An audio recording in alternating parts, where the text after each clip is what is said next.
Now, I remember you were very, very good at squash. Love squash. Maybe you still are. I wish. I've got, we'll come on to the MS. I've got multiple sclerosis. I was diagnosed with. So my legs aren't what they were, but squash is my game. You were great. Well, the thing was, I was in a minor sport at a school like Allhallows, where if you weren't rugby and you weren't cricket and you weren't all those other things, the key sports. You know, you were a little bit again down the pecking order. If I'd have been a shooter, if I'd have been, I'd have been those. They'd have been drumming for me as I'd won something. Squash was a little bit of a sideline, and a bit of a mystique around it. Maybe I'd play algae, Ron Algae.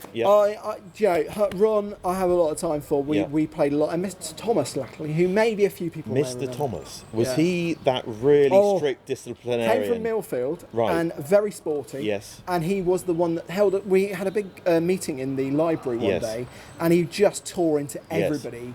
I think Peter Larkman had brought him in to get really tough on the kids. And he was deputy headmaster. Mr. Thomas, you're right, he was very tough. And in class, he was brutal. But actually, I have a lot of respect for him. What did he teach? He taught. I want to say it was English? Geography, it was it was one of those science. But your squash, and I think Allhallows had a great sporting pedigree. We punched above our weight on a lot of aspects, and I think you did GCSE PE, which led on to sports science A level. Yeah, how I ever got that, and that's the one I did worst at. Weirdly, because I thought with my squash and everything else, I thought I was going to breeze through that. Not so, because my biological stuff wasn't up to scratch and those things. We did 10 tours out of that. Yes. Remember you did? Wow. No, I missed out. I had to play rugby. You did athletics, didn't you? Loved athletics. It wasn't me. Again, you'd have been lauded at Allhallows with athletics. That was a big sport there. It was. Well, we had the grounds. We had the facilities. The sports centre. We were. There is no other school. I work in the industry now. There is no other school like Allhallows. It was a unique place to be. Just the location. I mean, its greatest, as we've always said, its greatest asset and its sort of worst weakness. As well. And tell us more about the teachers. You mentioned Mr. Thomas, Ron Algie. Anyone else? Terry Newbury. Mr. Pierce, who I only worked at a few years ago. That he was why he was called Flash, because of course he looks like Flash in the movie. Flash Gordon. Flash Gordon, right? Mr. Newbury, of course. Legend. There's a few names that we. Terry Newbury. I mean, and the Coast Guards, the fire service. Did you do either? I did both of those. Yes. And again, what school can give you those skills? I did scuba diving in the pool. There's a pool story. Tom Torgerson pushed me in the pool full on with my uniform. Tom, come and talk to us. Tom Torgerson. Come and tell us all about it, Tom. My goodness. And on the CCF, your dad was obviously Army. But Dave, you joined the Navy. I joined the Navy, and did I not get grief for it? Dad, threw a book at me when I heard I was going to the Navy. He said, "What are you doing that for?" I said, "I don't want to do all the stuff that the Army people do. It's not interesting to me." But the Navy, I kind of had. I would have gone into. I would have joined the Navy. Would happily join the Navy afterwards. Well, great. Quite happily. However, the radio bug took. So towards the end of Allhallows, you were doing the sports science and all the rest of it, but DJ Day was going to happen, and it happened. It did, and it happened quickly. It happened very quickly. So what happened after Allhallows? Went to university at Winchester, and I took a tape along. I'd made a homemade to the radio station. Said, "Look, I want to do this," and they said, "Well, no, didn't. No, actually, I took my CV along without a tape." And they said, "CVs that turn up without tapes get put straight in the bin." I was like, 5 minutes later, they had a tape, and within about a month, I had a phone call saying, "We'd like you to join us doing Sunday evenings as a pre-record." Amazing. And the whole thing took off from there.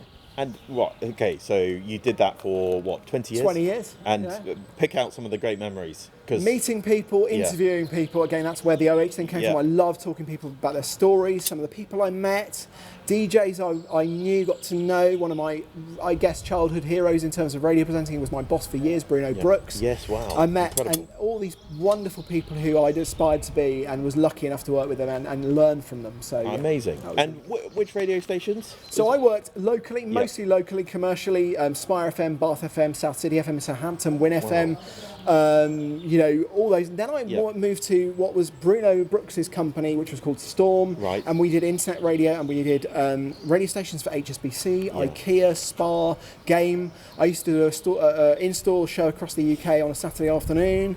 That probably had more listeners than probably some of the local radio stuff I did. So it was great fun. Amazing. But again, a shrinking. Unfortunately, I hit it not in its glory time, but in its shrinking time. So I moved into production, radio production, and voiceovers. Okay. So that was a sort of transition, and we referenced, and not many people probably know this about you, Dave. You've got MS. And that was diagnosed how long ago? And how's it How are you dealing with it? 8 years ago, I was diagnosed, but I think I had it when I was at Allhallows because I had glandular fever when I was at Allhallows, which stopped me latterly getting involved in some of the sports. Right. But there's a little glandular fever badly. I don't. Very badly. Right. I ended up in Dorchester Hospital. Wow. Neck was out here, and it stopped me doing sport for quite a bit. Yeah. But somebody said to me, it'll always stay in your spine, the Epstein-Barr virus. Right. And a little tingle in my spine for years, still have it.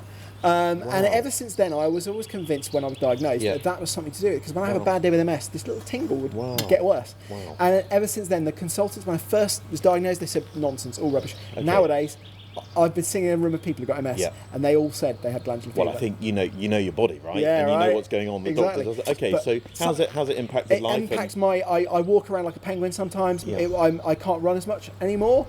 Not that I run that much these days at all. And everything tingles. My hands, my feet, my legs, everything tingles. But you know what? Yeah. There's a lot of people who have it a lot worse. And the thing is, Allhallows taught me. Yeah. Forget that nonsense. Don't be this sorrowful person. Just keep going. 10 tours, right? Yeah. 10 tours. I walk up my hill. My hill is like that in Salisbury where I live. And every day it's really hard work. But you know what? 10 tours taught me. Just keep going. No, totally. And I think that was a sort of unwritten rule of Allhallows, and maybe a lot of other schools. But I think Allhallows, because of the location and the sort of resilience we all grew to sort of love and maybe hate in some cases. And you know, you picture the setting of Allhallows, the glorious grounds, the building, and let's not forget the Roost and Mist. Oh, the Roost and Mist was something of beauty, but also to be feared, because I think when you came up to the main school, not only was it this building, which was whoa, this is an amazing, massive building. The great haunted building. Yeah, massively. You had to deal with this sort of ethereal mist that gave it another level of ghostliness. Totally. Any ghost stories? Did you believe in them? I don't think I ever really encountered many instances of that. I mean, I think it just had it had its own ghost. You didn't wander down to Ladies' Walk at dusk and see. I wish I had. A very old medieval lady. I just saw people hiding in the bushes smoking. Well, of course. And things. Which again, I wish I'd.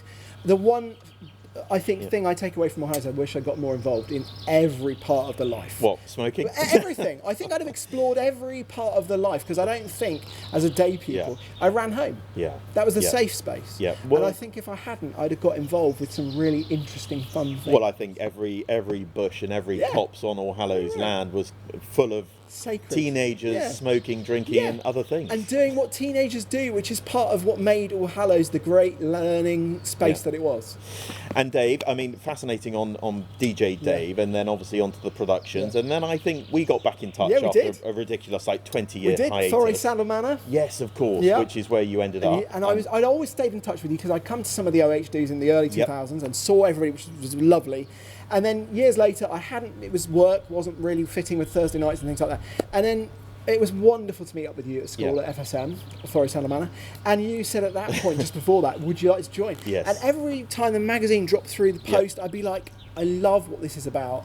I'd love to be one day involved. Well, Dave, no, it was perfect timing. And Peter Sloan obviously gave up the presidency. That little era had finished. And I took on presidency, and I just thought, who could do the club secretary, which is such a critical role. Think of Dolly, Derek Blumen for decades, and then Alec Crawford, and Dave, you fulfilled it. How do I fill the shoes? You know, those shoes are huge. Well, you have. Well, that's wonderful to hear. I'm genuinely proud of what our club is and what we are and what we're about. I meet a lot of people, as we all do. I can talk to somebody from Allhallows and I know they're from Allhallows before I've even. There's something about our school that did something differently. Well, look, you've done an amazing job. You're the heartbeat of the club, without a doubt. And with everything that you've had to deal with personally, and then obviously Forest Sandal Manor, you've taken on a new job recently at Ballard. How's that going? Tough. It's really tough. The Allhallows spirit has had to be. It's a long journey. I do 2 hours to work and 2 hours back every day. It's tough. But it's rewarding, and I would not be able to do it if I had not done all those walks and crazy stuff we did at school. And you mentioned the Allhallows family. Talk about your family, your son. So he's a little wife. boy. He's 9 years old nearly, and I didn't know I was going to send him to the school we ended up going to. But I want him to have a similar experience that I had. He might dislike me for it for a few years, but actually, if he comes away with the feeling that I've had about things, I'll be happy. Yeah, amazing, Dave. Well, look, thanks very much. Yes. Wonderful interview, and thanks for all your support and help. Thank you, Seb, and thank you to all you do for the club. And in terms of presidency, steering the club is such a vital thing, and you do it with such great vision. Thanks, because this club is worth so much, and I cannot tell you how much. And I would also make an appeal for people who've never been to an event just come along, because there's so much feeling for what we're all about, and I think so much support. Yeah, great passion, and it runs incredibly deep. It runs deep. As we always say, we'd love the OHs from the era of the 80s into the 90s to come and appear, please. Because it's a great club. It's a great laugh, great fun, and all the things that I often hear from people. Oh, I've never been to one because I didn't have a great time. You know what? I don't have a great time sometimes, but I look back now with really lovely memories. Yeah. So come along. Thank you, Dave. Thank you, everyone. Thank you.